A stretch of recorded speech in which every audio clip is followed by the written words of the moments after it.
Good evening, everyone, and welcome to tonight's episode of Hey Sister. Hey Sister, how you doing? Hey sister, doing fabulously. Let's go ahead and jump into this because we got a lot of topics that are hot. All right, listen, if y'all watching out there, let us know where you watching from. Go ahead, like, share this episode. If you're watching on YouTube, send it to your friends so they can watch on YouTube. We got so many hot topics to get into tonight, y'all. This is an evening of hot topics. Y'all know we're on summer hiatus, so that's why you haven't seen us. So thank you for tuning in. Hey, Jody Joe, how you doing? Watching from Orlando, Florida. Go ahead, text everybody. Tell them we live right now with Hey Sister. They fireworks ain't gonna go off on time because the rain is billowing outside, so they might as well come on up in this room. Hey, Chandra, how you doing? Tuning in. Thank you so much for tuning in to Hey Sister. Let everybody know we live tonight, and it's even a hot topic. So if you can't see the fireworks outside, come for the fireworks inside. Because, sister. Well, we don't have no fireworks out here. We don't need to, at least. I mean, they having some 4th of July celebrations, but it's so dry. They probably need not do so. Well, where you are, we do not want to have a wildfire. So yes, let's keep that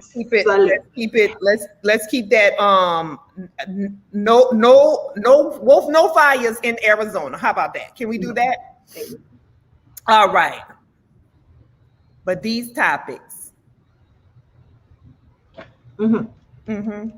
So before we get started, y'all, I've already made my libation for the evening. As I said, we're on our summer hiatus, but since y'all people don't want to act right, we had to come on in the room and have this conversation. Now we're gonna start it off real light and easy and fun. We're going to talk about the versus the uncle episode.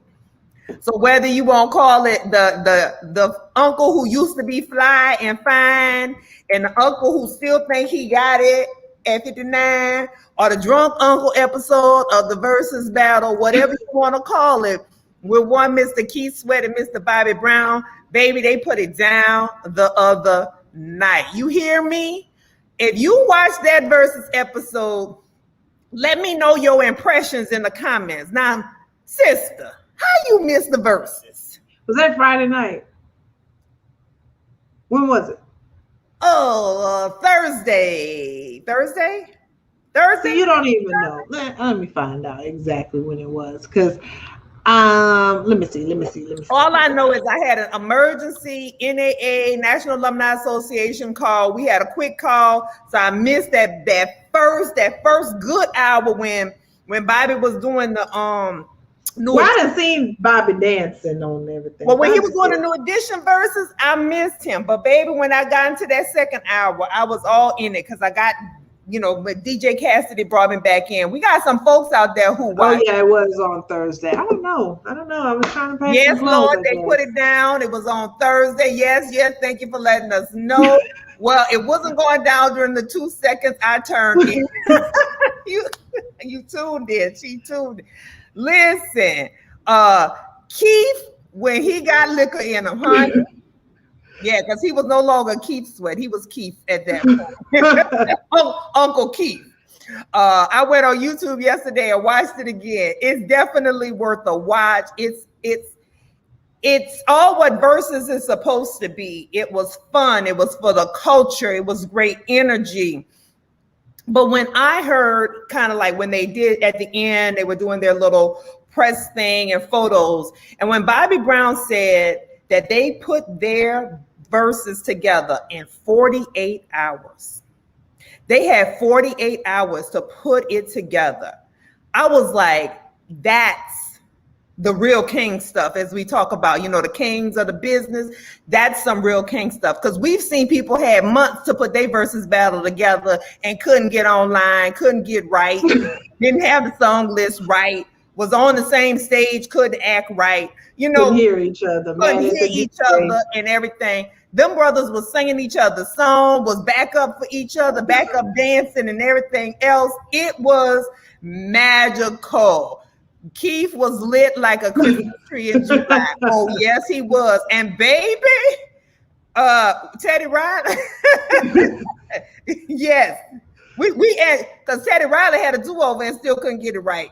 Listen. Yeah, we still waiting for that to be correct. So if you find the if you have that YouTube link, drop it in the comment section so folks can go get that joy, get that magic. And I'm so glad what they're continuing to do with Versus and how they continuing to hold it down. But baby, when he played that Ghostbusters is in control, listen. Well, you know, listen. I'm gonna say this. I haven't watched the battle, but many moons ago, the late great Miss Whitney Houston told us that her husband was the king of R&B, and we laughed, and we played her to the left. But let me just say this: over the years, I have come to appreciate Bobby on a much deeper level and realize this brother really did not get all the props he was due, because he was like the least likely to succeed of the group New Edition. He had one song, Mr. Telephone Man, that he tried to make last for 50 minutes. And yet ended up having, of all of them, having like one of the biggest careers of all of them. And it's still going and has dealt with some of the most traumatic things in life. So listen, big props to both the uncles for showing up. Sound like they were there on time. And they was there on time. They was getting the playlist right. They were doing it right.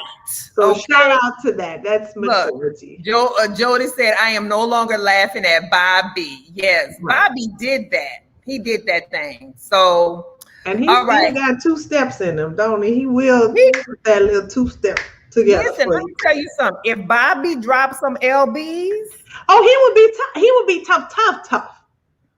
Because see, we saw him at Essence it's been a few years now when New Edition performed at Essence, and we saw him there, and when it was all 6 of them, and Bobby turned it out.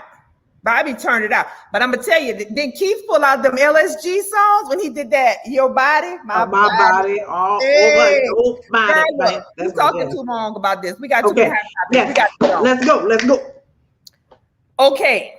Sha'Carri is still that girl. So let's talk about Sha'Carri Richardson, young lady who I believe LSU is the school that college that she ran and represented for, and was at the Olympic trials. This is like the biggest race of the 100 meters, right? Everybody in the Olympics is the 100 meters, whether it's on the men or the women's side. That's the sprints is where it is, right? When you do track and field. People alive. Yeah. Yes. So shout out to Justin Gatlin for even being in the finals of the 100-meter Olympic trials at the age of 39. Yeah, his hamstring gave at the end, and he had to pull up in that race, but he was racing in the Olympic trials to place again. So shout out Justin Gatlin, wherever you at, good brother.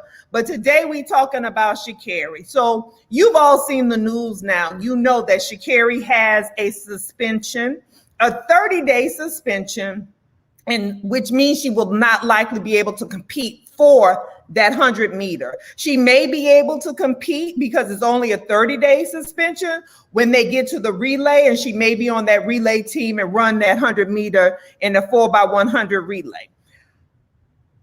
Sha'Carri handled this like a boss. I don't know why the rest of y'all can't. Why you want the rules to change, and it's this and it's that and the other. Listen, she played it. She handled it like a boss, a true leader. She said, I made a decision. I'm human. And I'm going to take this L. And then she tweeted today, I'm not going to be y'all Olympic champion, but I'll be y'all world champion in the world championships when they come up. Stop with, we get real funny and real particular. And then we try to conflate what happened with Michael Phelps, the swimmer, which was a completely different situation, which he never tested positive for marijuana. It was only a picture of him with a bong smoking marijuana, and it was not in season, and it was not while he was swimming, because they get tested on race day. And that's why we're not finding out till later, because you get tested on race day. And then if it's positive, it gets retested to confirm. And so she's handled it like a champ. Now, we want to talk about the reporter who was effed up for informing her about how her birth mother had passed away. We don't even know what that relationship is. Then we can talk about something. But let this girl live. And Jay-Z, if you watching, Seth Rogen, Jim Belushi, all of y'all that's big in this marijuana game with these dispensaries and making that money, have her be your spokesperson and let this sister live. That's what I got to say. She's still Well, all right. Well, listen, here's my opinion about the situation. First and foremost, I think that it is my brother-in-law who says, keep the main thing the main thing. Is that correct? Yeah. Then that's how I feel about this particular situation. So Sha'Carri, we know, is fast. And we know weed ain't never sped nobody up. At least not none of the people that I know. So to me, if she was using weed and she ran that fast, they better watch out when she ain't smoking, because she gonna smoke some folks for real. That being said, look, do I applaud the sister for taking responsibility, being accountable, and just saying, look, this was how I handled the situation, and this was the choice and decision that I made. Yes, I applaud her for that. I don't applaud her team for having her go on the Today Show and having the conversation with Savannah Guthrie. And the reason why is because she seemed ill prepared for that conversation. I also don't applaud the reporter, like you said, who advised her in the moment that her biological mother had died without us knowing, like you said, what the circumstances surrounding that situation is. And so what it reminds me of is the conversation that we just had when we went off before our summer hiatus about Naomi Osaka, and this conversation about mental health, mental wellness, self-care, and well-being. And, you know, just like in corporate America, maybe not across all of and it is marginalized people's mental health awareness month. July is. Let's just put a little pin on that. Okay. And I'm seeing a pattern of, you know, these young Black women, Black athletes, Black men and women who have been struggling with mental health issues, and at the end of the day, that's what the main thing is. So for me, if in my world and working in corporate America, if I have a mental health crisis, there are resources that are available to me. And I know that's not across the board, but different companies and different organizations have different things. And so my thing is always, what are these organizations doing to support their employees when they are in mental health crisis time? Because at the end of the day, she should not have, even though she's 21 years old, we talk about that frontal cortex. Prefrontal cortex. We know that it was decisions that are being made in a snap moment, and just wanting to, whatever pain you feeling, wanting to relieve that pain. What resources are being afforded to these people, these young women, young athletes, to make sure that they're taking care of themselves? Because at the end of the day, what my problem is that, yes, the vast majority of the athletes, the track and field athletes, are Black from the United States. I can't speak for other countries, but they're Black. But are the decision makers Black? Just like the NBA and the NFL, the league players are Black. But who are the owners? Who are the league professionals? Who are those people that make the decision?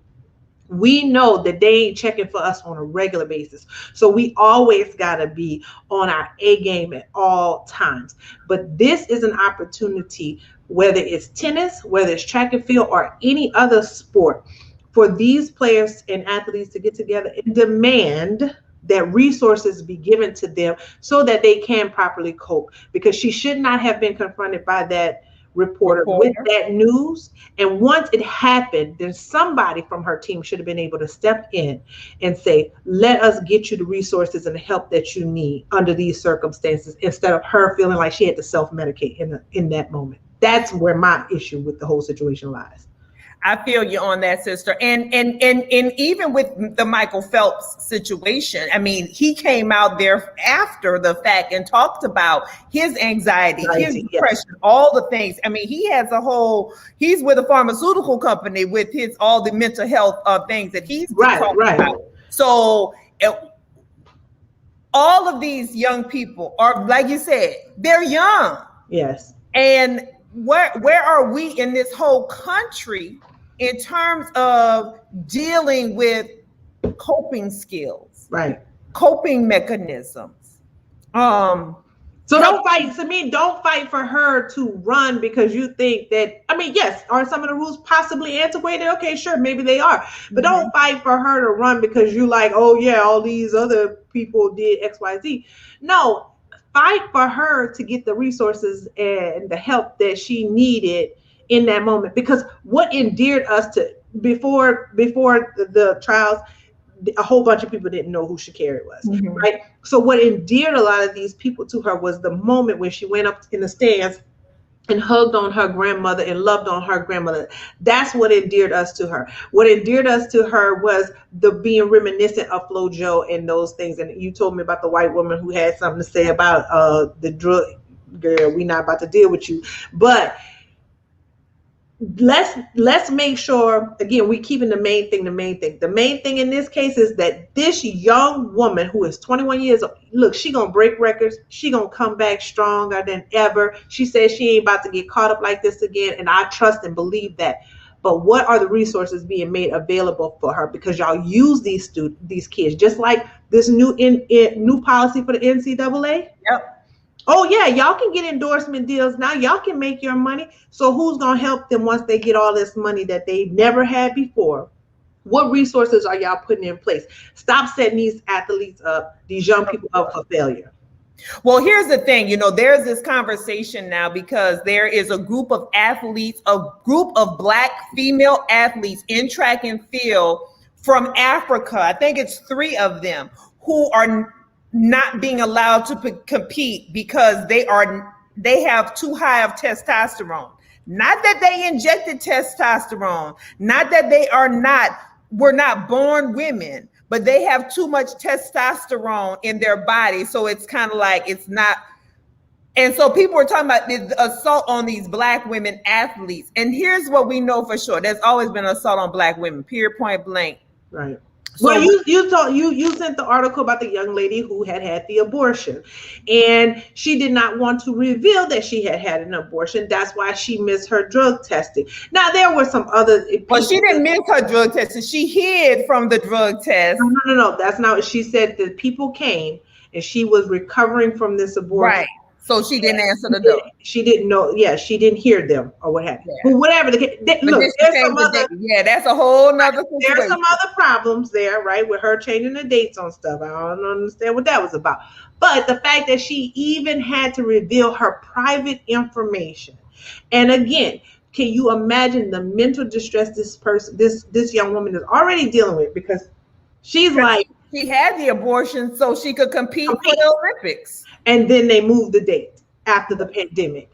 And she's feeling guilt on the fact that now I had an abortion. I could have had my kid and still been competing. So it's so much there. And then in that particular article talking about the extent it seems like some of these people are going to find reasons to hurt and harm these Black women athletes particularly. So yes. Absolutely. Well, I'm telling y'all, Sha'Carri, as she said, Sha'Carri is still that girl and is gonna be, and she's gonna be that girl, and we should continue to hold her up, lift her up, and not just her, but we should lift up, as you said, all of these young athletes, because we didn't even talk about the swimmers and who are not being allowed to use the swim caps for their natural hair.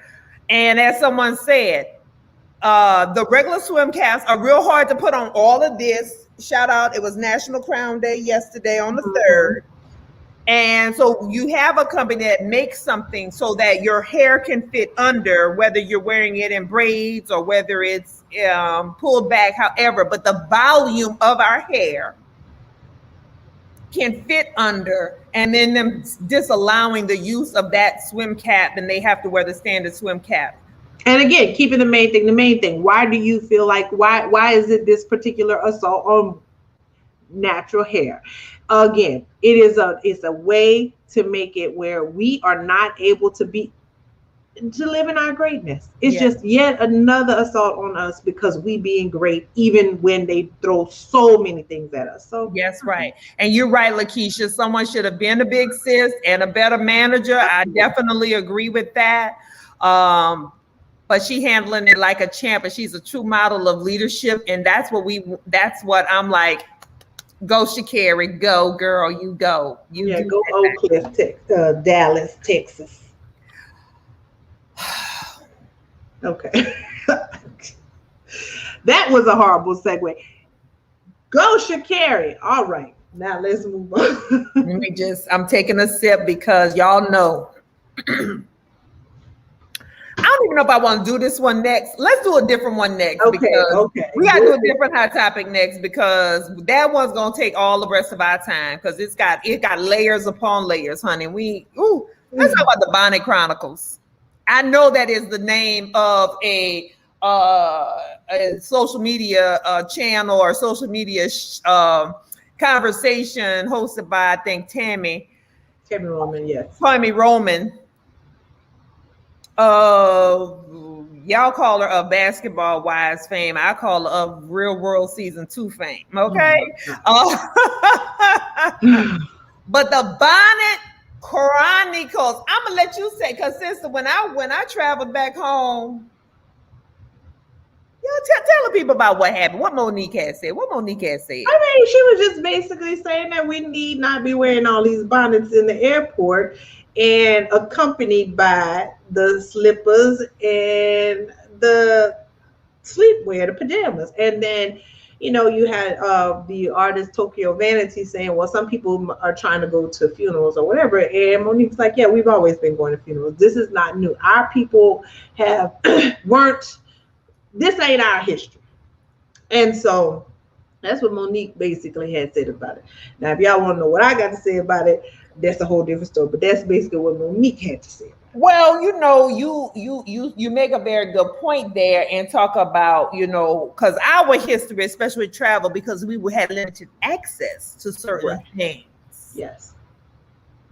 Even if we used to step out. Even if you was going on Greyhound.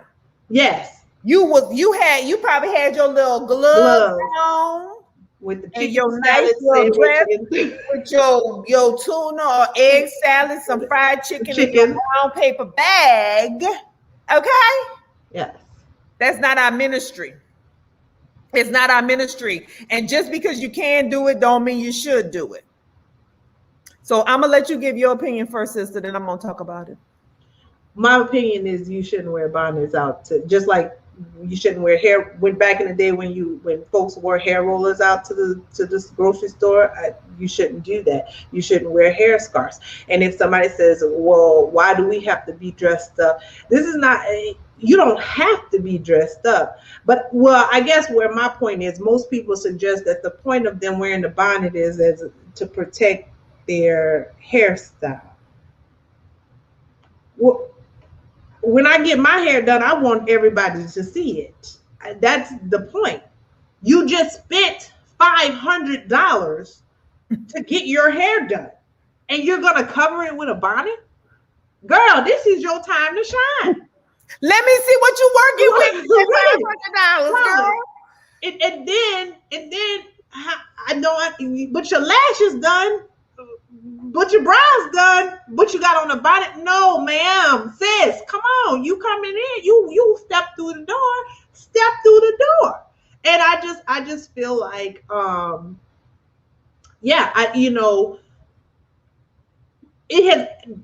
that has never been our spirit. That has never been our ministry. I went to Southern University, as a Xavier Wright, you all talk about us, Now it has shifted because them young Xavier Wrights now, it's a whole different vibe on the campus, boo, from my day.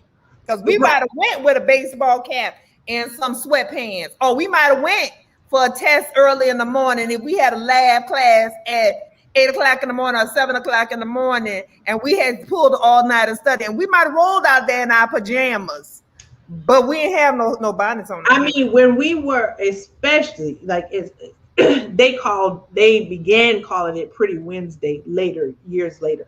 But when we were on campus, we didn't call it Pretty Wednesday. But on Wednesday, you were on campus, you was dressed. Why? Because Monday, everybody might not make it back from the weekend. And on Friday, everybody probably going to leave early. Tuesdays and Thursdays classes, those schedules are a little different. Wednesday's the optimal time that you're going to be seen on the yard. They're going to hand out flyers for all the parties. Every fraternity was going to have on a suit jacket, and every woman, especially if she was in a sorority, hair done, you dressed. Now I have licenses. One of my licenses particularly wore heels all the time. That wasn't my ministry, but these babies these days is wearing them 6-inch stilettos, and I'm like, you walking down the Xavier side with them stilettos on? Y'all go, cause y'all doing it big. I ain't do it like that. And I'm not even saying you have to go to that extent, but again, you look, Monique's point. Look through any books. Look at anything of us historically.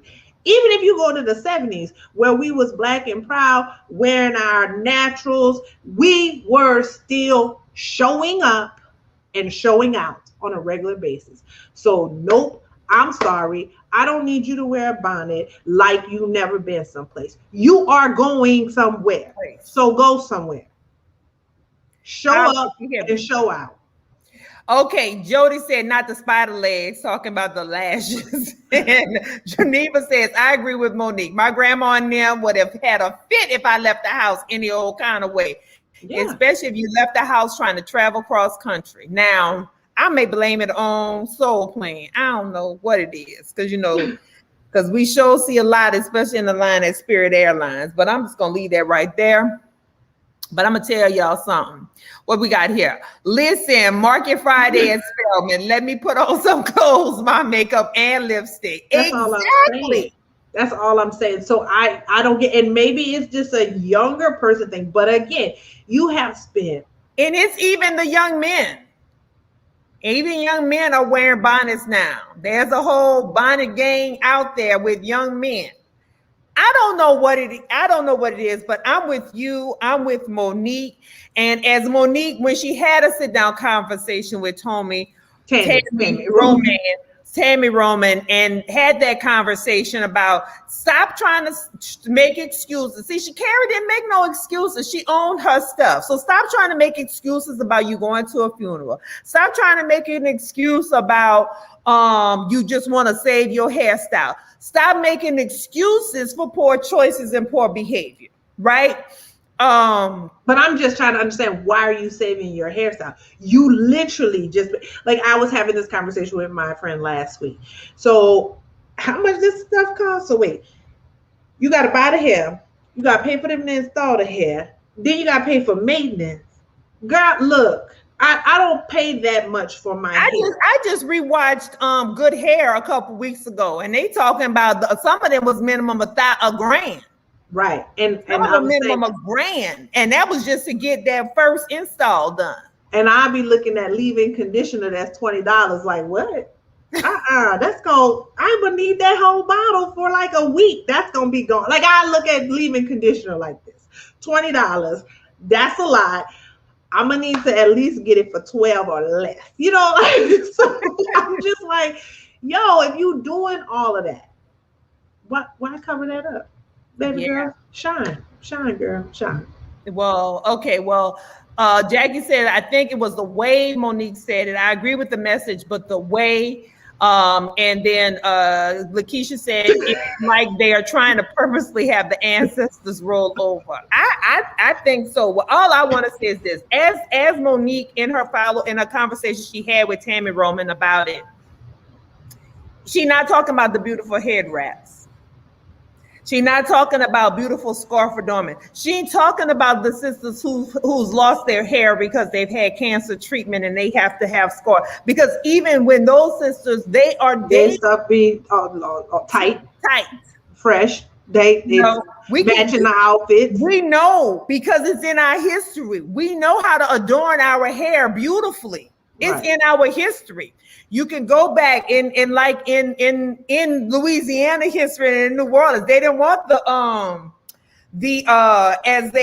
those people of that mixed heritage that had that exotic hair. They didn't want us to wear our hair out. So they made us wrap it up. So they made us wrap our hair up. So we had to wrap our hair up. Doing that too fly. We started adorning it, and it was like, God, dog. Everything we do is fly. Exactly. And that's the point. The point is, and it ain't for nobody else. It's for us. Because we need to take pride in who we are. Well, it's about what you want. What is your brand? Yeah. And what do you want your brand? What do you want? What message do you want the world to receive about you as you step out? Right. And listen, again, does not and listen, there's many days that I'm dressed like, because I have my standard little travel outfit, and I'm like, yo, I probably need a new outfit. And there are days that I'm like, man, I admire people who really like dress to travel. I'm not there yet, so I'm not saying that you have to have head to toe like you're making. You don't have to be suited and booted. You ain't got to be suited and booted. But you do need to at least, and again, traditionally, we go to our workplaces. We traditionally dress differently than many other folks. Mm-hmm. That's what they do, and they fine with it. That's fine. But let's do what we do, and we know what we do, and we show up and we show out. So that's just that.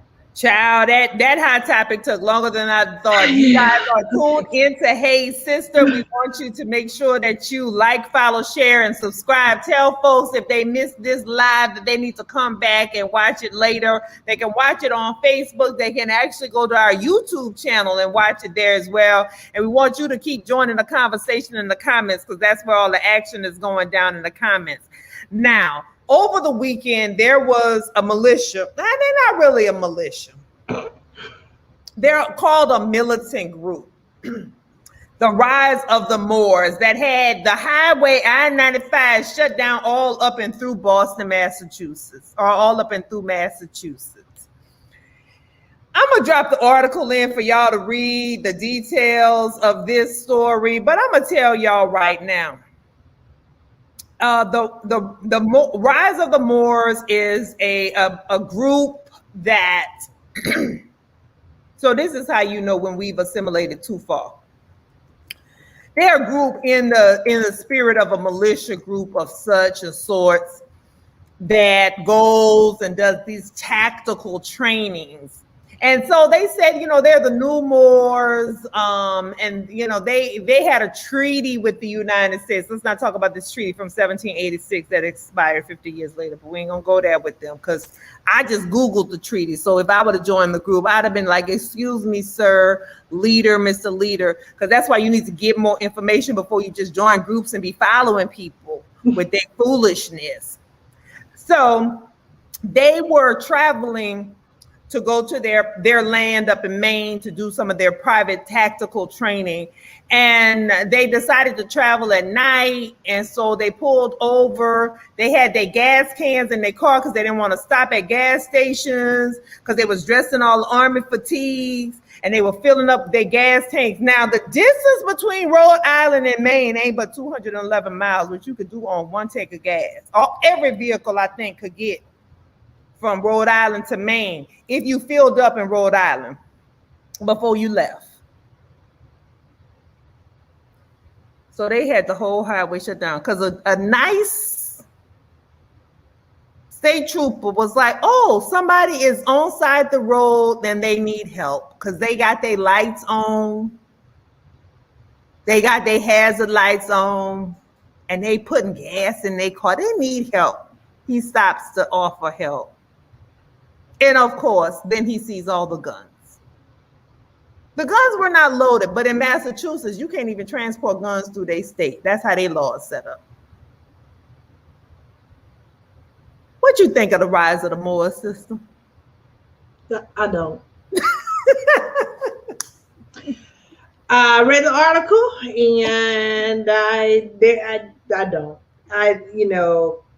They wanted us to assimilate. So now we've had the DC sniper. We done assimilated to mass shootings. They want us to assimilate. Now we assimilating to militia groups. They had the gentleman here in our in Daytona who murdered. Now he didn't murder. He shot a police officer in the head, and then he fled up to the group in Georgia. He was on their line, the Not Effing Around Coalition.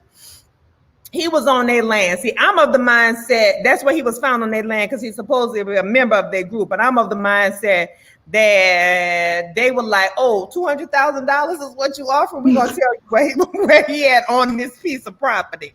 Y'all want us to assimilate into all y'all effery and effery. And if you don't know what F and F is, just use your imagination. Foolery is the second word.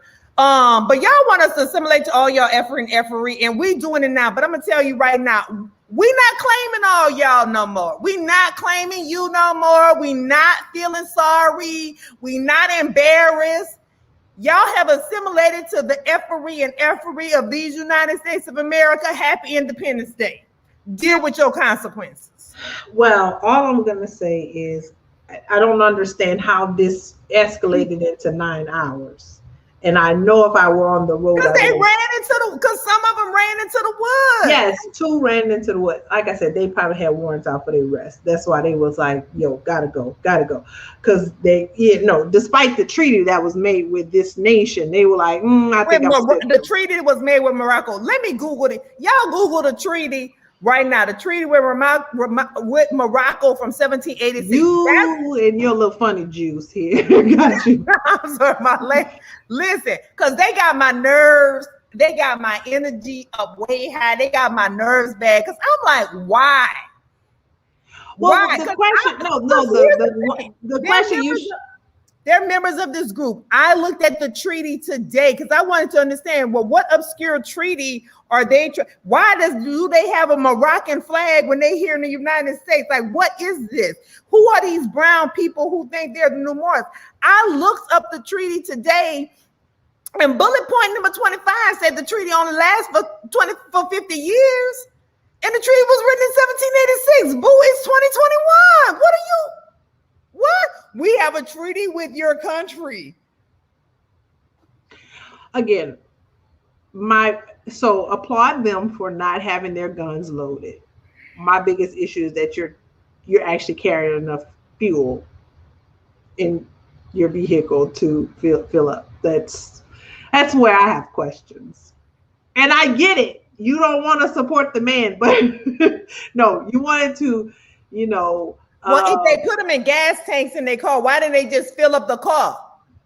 Right. That's what I don't understand. So that's why I can't. Because if you maybe they filled up the car and they filled up the tanks. Maybe it was like a hurricane evacuation situation. I don't know. Like Jordan said, she went from South Carolina on a tank of gas.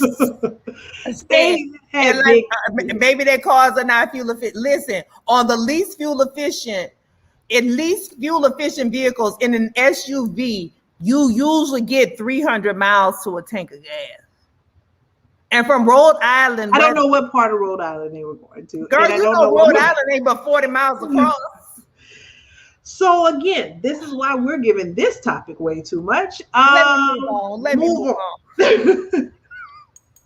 Y'all, pray for us. And again, like we said about the bonnets, their ways are not our ways. We need to stop trying to adopt those ways. And we don't need to be shamed. We don't need to be embarrassed. We need to just be like, no. All right. Let's talk about the allies, trust and verify.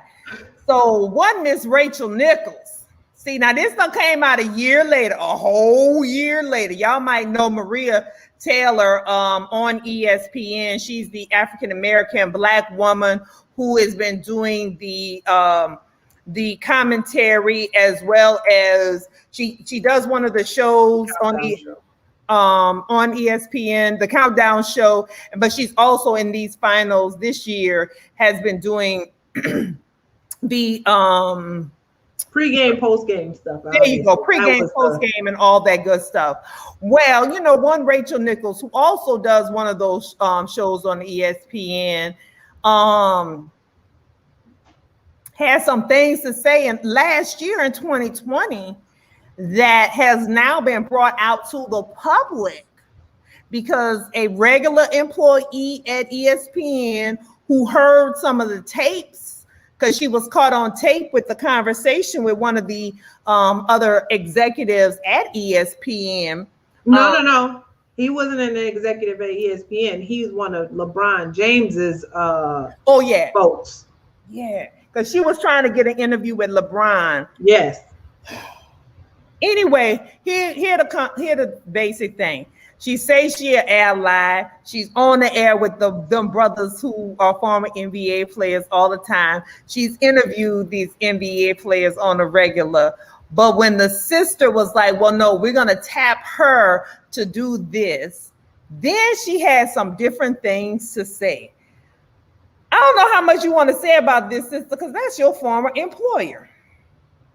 Yeah, former is the key word there. And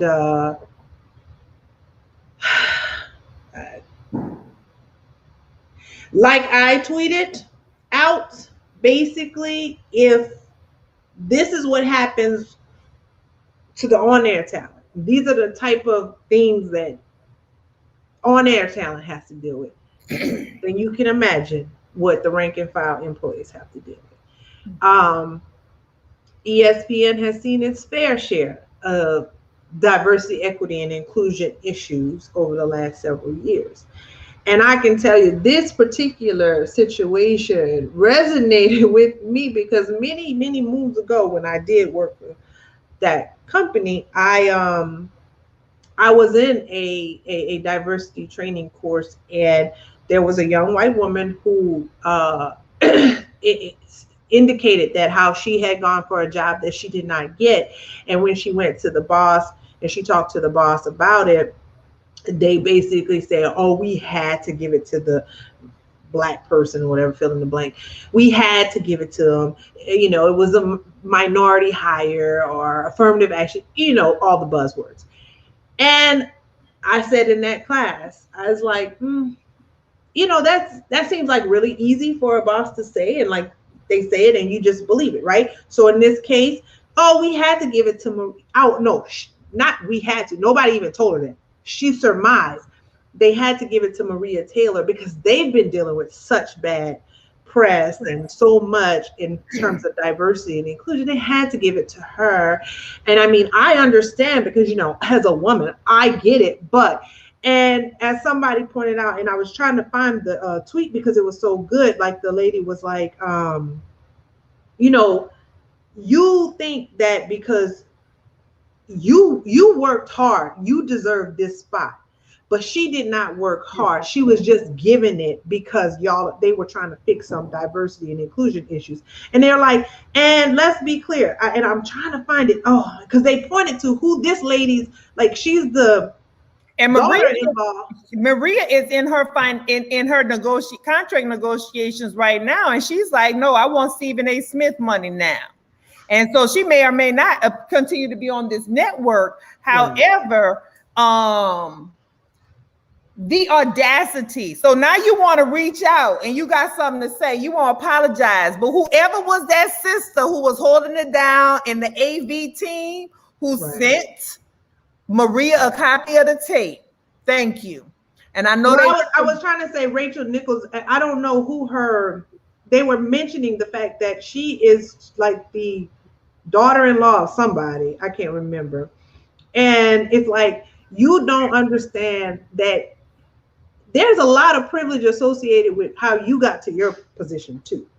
But you want to look at this other sister and say, the ESPN was only giving her this opportunity because of her being Black. And like I said, so going back to that diversity inclusion class that I was in when that comment was made, and I said, could it ever be that she just was better than you? Mm-hmm. Like, it's so easy for a boss to say, oh, you know, we had to hire her because she's Black. We had to do that. We had to promote them because you know. affirmative action. It's and as soon as you all hear these key words, you're cool with that. Like it's like, of course that's the reason. And I just asked in that class, I said, could it be possible that she was just better than you? Could it ever have crossed your mind that that person was more qualified than you? And that's the problem that I had with this whole situation. Like you, and oh wait, no. Not only do you not, you're insinuating that she wasn't qualified, that she only got it from a ESPN trying to do the right thing situation. But then you went on, the guy you talking to, the guy that represents or has a business relationship with LeBron James, you know, the black guy who plays basketball, he goes on to say something like, between Me Too and Black Lives Matter, I'm just so exhausted. Really? You exhausted from talking? Or like they put in that article, you exhausted from putting up a black square for 5 seconds? That's what you exhausted from? So just imagine if you were living this every day. Just imagine if you had worked your ass off and somebody says she only got it because she's black. Want to talk about exhausting? That's exhausting.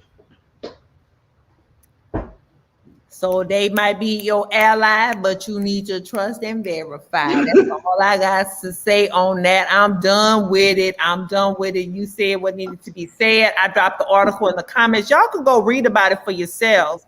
But there's a lot of folks out here who have been tossing around the word ally, whether it comes with Black people, whether it comes with LGBT plus community, whether it comes with indigenous or any people of color.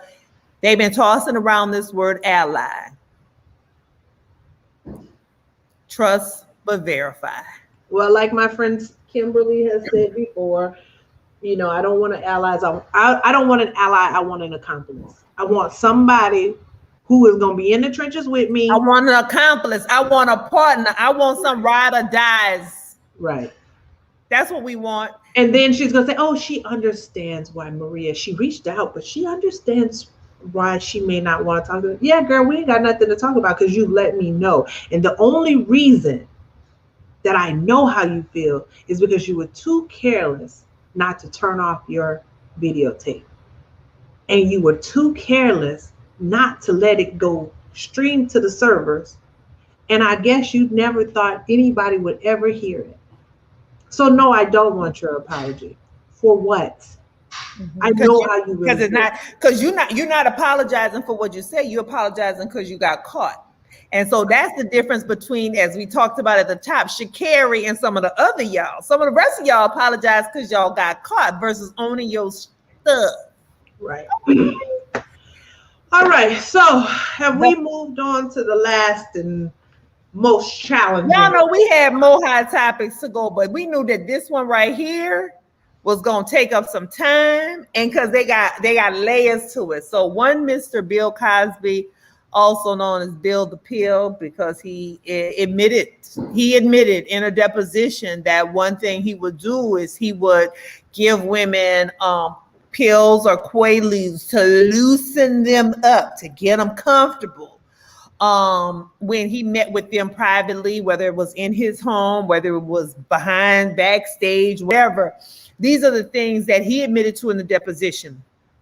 However, that deposition was given, and he had more than one deposition. Those depositions were given under the belief that they would not be allowed to be used against him in court proceedings, because there was a prosecutor who made that commitment. Although they didn't put it in writing, there was a prosecutor that made that commitment. That one prosecutor went on to also defend Mr. Donald John Trump in the insurrection hearing. Not the Morris Bart of Pennsylvania guy. The Morris Bart of Pennsylvania. He was the attorney. Yes, he was the attorney general. Girl. Oh, this just is rich. Yeah, it's the same man. And so he made that commitment to one Mr. Cosby and his team that yes, come in, have these conversations. I'm not gonna bring charges in this case. It was at that point I think it couldn't be criminal anymore. It only could be civil and the statute of limitations was going to expire. So that was a conversation he had as the state prosecutor at that time. New state prosecutor come in and they're like, no, we're going to use this information. So then it went to the Supreme. So in appeal, because we all know he was convicted. In appeal, his team was like, this is what was promised. And the Supreme Court of the state of Pennsylvania was like, that's prosecutorial promise. They had to live up to it. Don't matter if the prosecutor changes from one to the next. You have to live by the agreements that you make. And he was released from prison.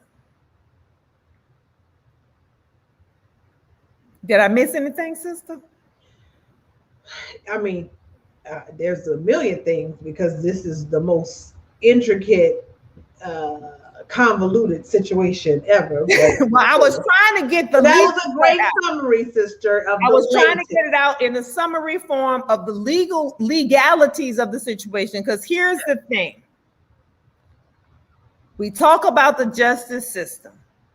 We know the justice system is not just, but we want the justice system to work. Y'all can be mad.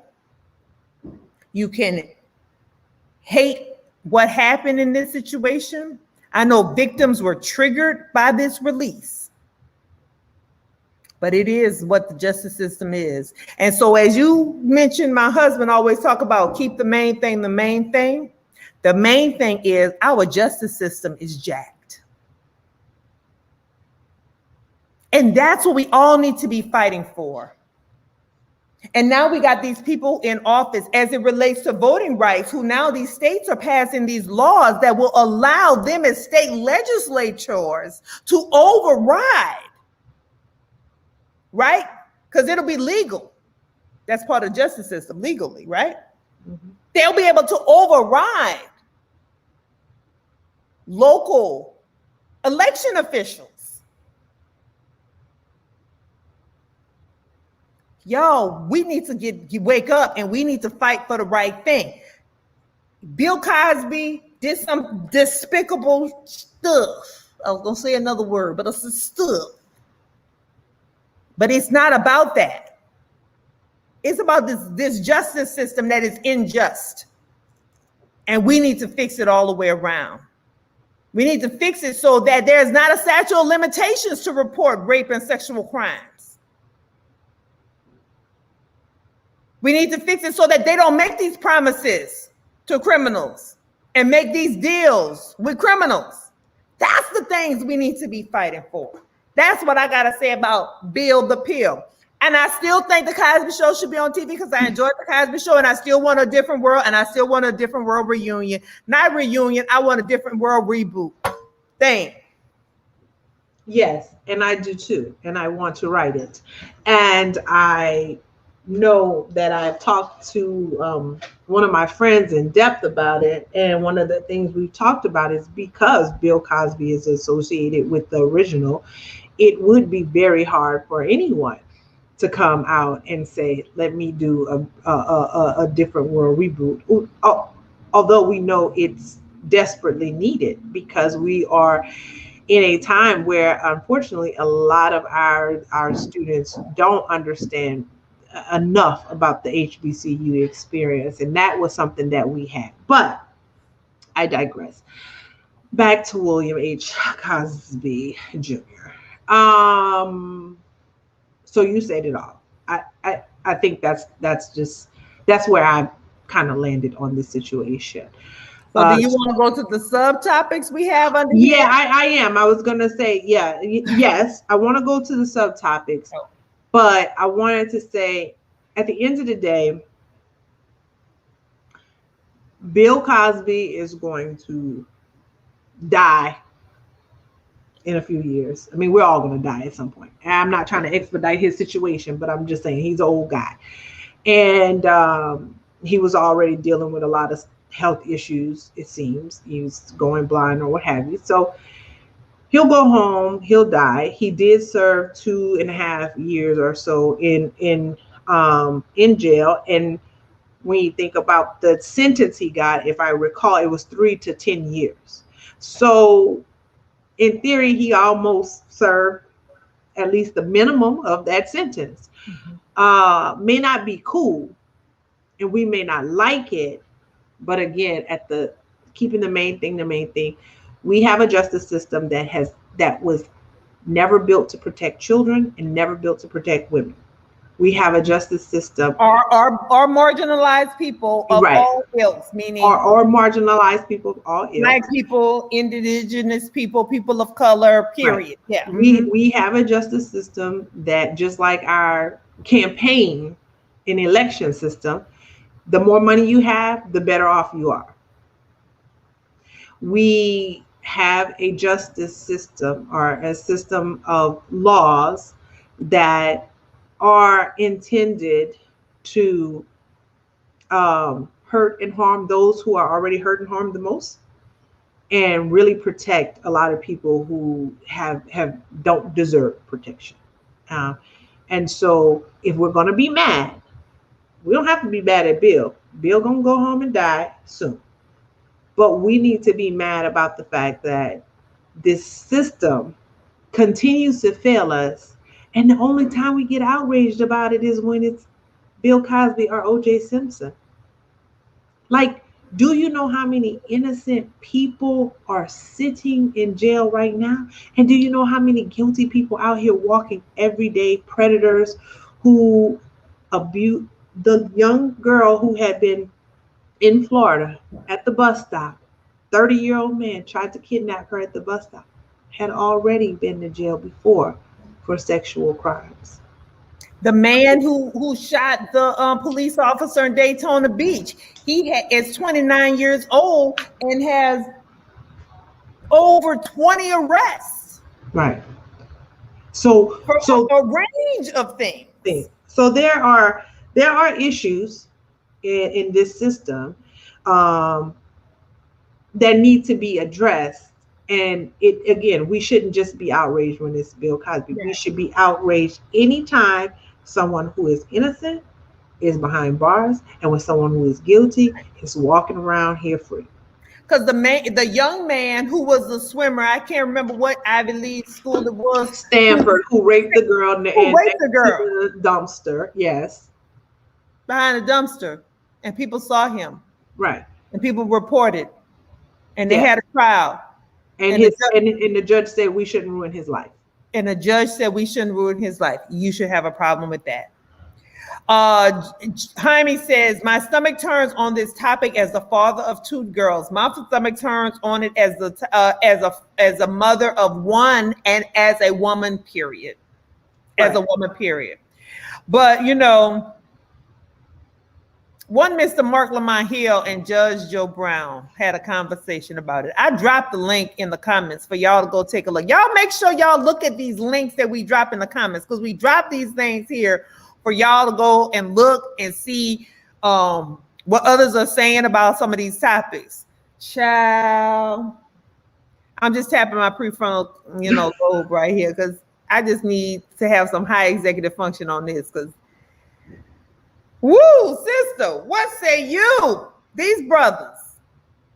I said it was terrible. It was, I was so disgusted by that conversation. I was disgusted because Mark Lamont Hill, who I very much respect, especially as a journalist, just seemed not to have a handle on the conversation and allowed Judge Joe Brown to fully take over that. And that's what Joe Brown said. Young man, you just didn't have a camera. You just didn't know who you was talking to. He said I controlled the narrative. Yes, he did. And Judge Joe Brown, while there were points that he made that I agreed with, right? The points that he was making about the presumption of innocence. We are innocent, allegedly innocent until proven guilty. And in this case, Bill Cosby went in innocent. He was proven guilty. That conviction was overturned. So Now we're back to the presumption of innocence. And that's where he's saying he didn't do anything wrong. But here's the thing, two things can be true at the same time. Bill Cosby drugged women, and his conviction was overturned on a technicality. Both of those things are true. This conversation went completely off the rails, specifically because, and somebody said earlier about Monique, it's not what she said, it was the way she said it. I have had a problem with Bill Cosby since he made comments about low-income mothers needing to buy their children hooked on phonics instead of Jordans. It was patronizing, and it was classist.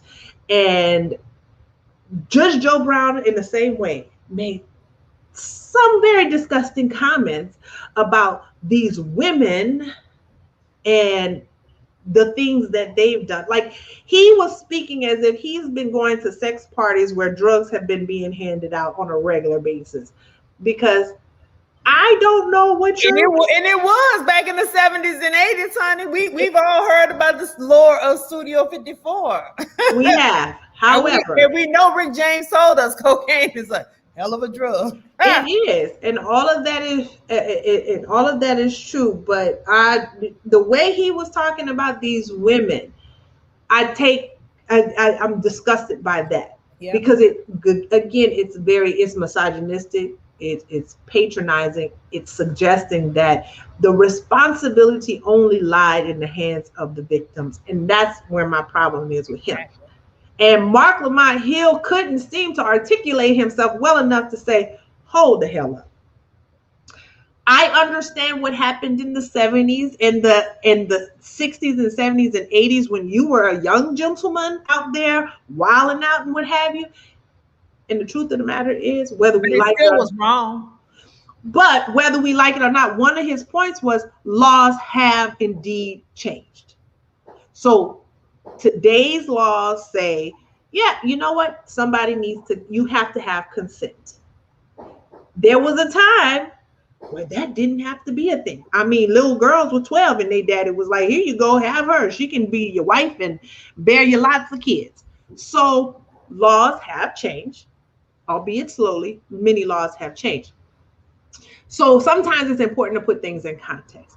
Sometimes it should have been like, Judge Brown, we ain't talking about when you was out here in these streets and you thought you was hot. Okay, we're not talking about that time when maybe you were slipping some drugs into people. When you was tipping and doing what you did. What we're talking about here is the fact that now we live in a society where you cannot drug women. They have to give you their consent in order to have sex. So understanding the laws of our current system, can we agree that drugging women is a problem? But if you're still talking about it in the 80s, well, listen, again, there are lots of people who like, yeah, I snorted coke in the 70s and 80s, and I was a fully functioning human being and nothing was wrong with me. But this conversation was terrible. It went off the rails. Mark Lamont Hill, in my opinion, did not have control of his conversation. And I felt like he was so flustered because obviously he went in with a high level of respect for Judge Joe Brown, but like, this ain't the first time he said something stupid. So I don't understand. He seemingly was very flustered. And again, from a legal standpoint, Judge Brown made good points, but from human empathy, just not being a disgusting human being standpoint, it was like, I think you could stand to have some do-over, some training yourself. So that's my thoughts, and I know that was wrong. Yeah, well, Rosalind said, being rage and geared to the Innocence Project. Absolutely. So, the last topic we want to kind of, one of the threads from this, Felicia. Sorrow, Felicia. Let me tell y'all, I had to tell my daughter and my little cousin, we're not canceling Felicia. Because she tweeted out her support for one Bill Cosby. However, you ain't got to comment on everything. if you support your friend and you think it was a miscarriage of justice was rectified, because like we said, hey, that's what the system is. Right. And but that's why I don't understand why people are so mad. I mean, listen, you may not like, again, be enraged, give to the Innocence Project. Be enraged if you're a lawyer, do pro bono work for these men and women who are getting terrible lawyers who are not, who are being railroaded by the system. If you're enraged, do something about it. But get mad at Felicia Rashad because she tweeted support for her friend saying that this miscarriage of justice, in theory, if he was made certain promises and those promises were not kept and he went to jail, I mean, by definition of miscarriage, that would be correct, a correct assessment. Now, we don't like it. You may not like it, but now I'm not about to cancel Felicia Rashad. I'm not going to cancel her either. And I know Howard has issued a statement. There was definitely pressure in the Howard community because she's been recently appointed a dean of the in the arts there, and she has made some other statements about not wanting to. There was not an intention to hurt, harm those who have been victims of assault. Mm-hmm. But we know it's never about intention. It's always about impact. And the bottom line, when you know that the situation is what it is, and your friend is who he is, and the climate is what it is, sometimes you ain't got to say.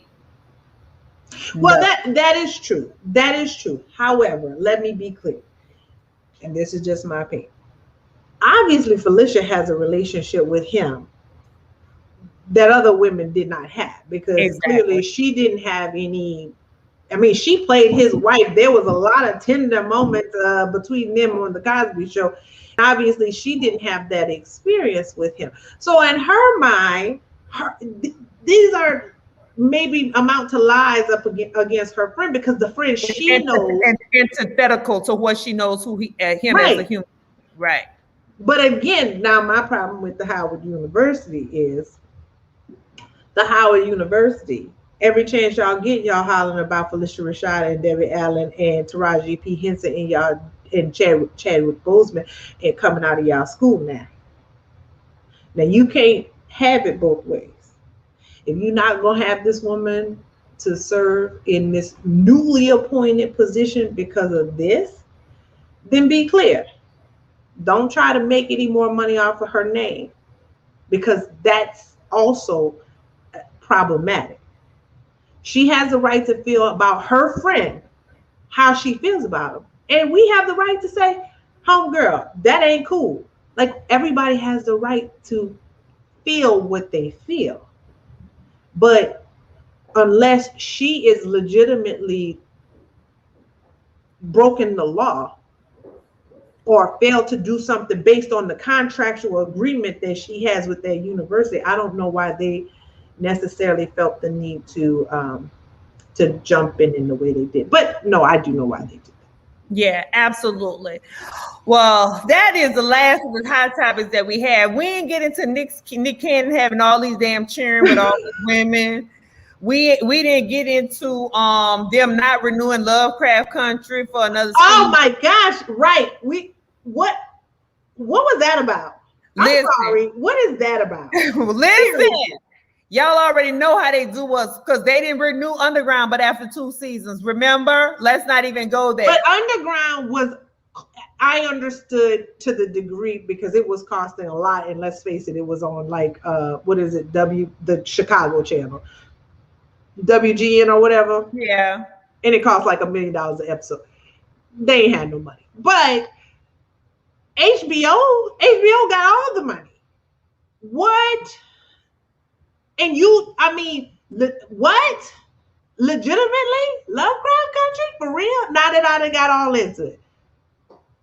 Listen, there are so many other hot topics that we did not get into tonight. Happy birthday to one Miss Malia Obama. Happy 4th of July. Happy Easter. Happy 4th of July. We hope you enjoyed Did your you say birthday happy bean Easter? pie. You know from a different world. Happy Easter. Happy 4th of July. We hope you enjoy your birthday bean pie.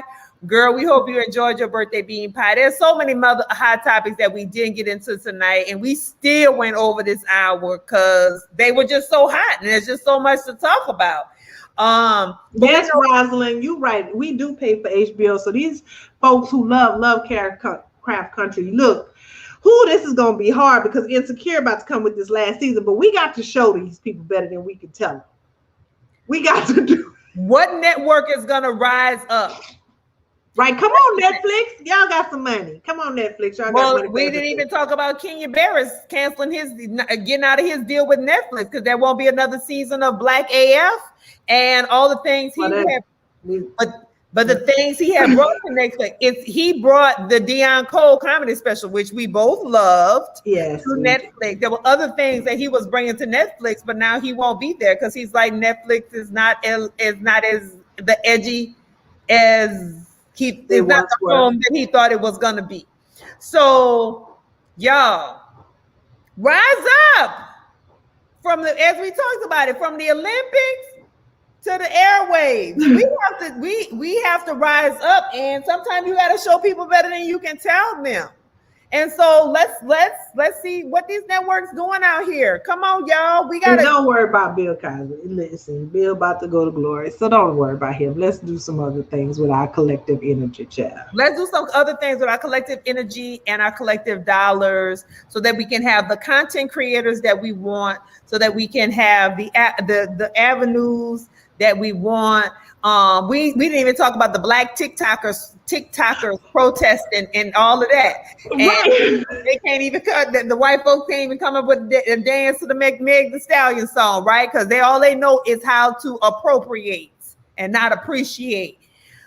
So many things we didn't get in tonight, but we thank you so much for tuning into Hey Sister and our evening of hot topics. We still on some hiatus. We plan to come back to y'all really full-fledged in the month of September, but we thank you for tuning in. Please like this, share it with your friends, tell them to comment. Put your comments in the comment section because we do respond to the comments. Read the articles to the links that we drop in, and we're grateful for you being a part of the Hey Sister family. So with that being said, we're signing off. Good night, everybody. Good night.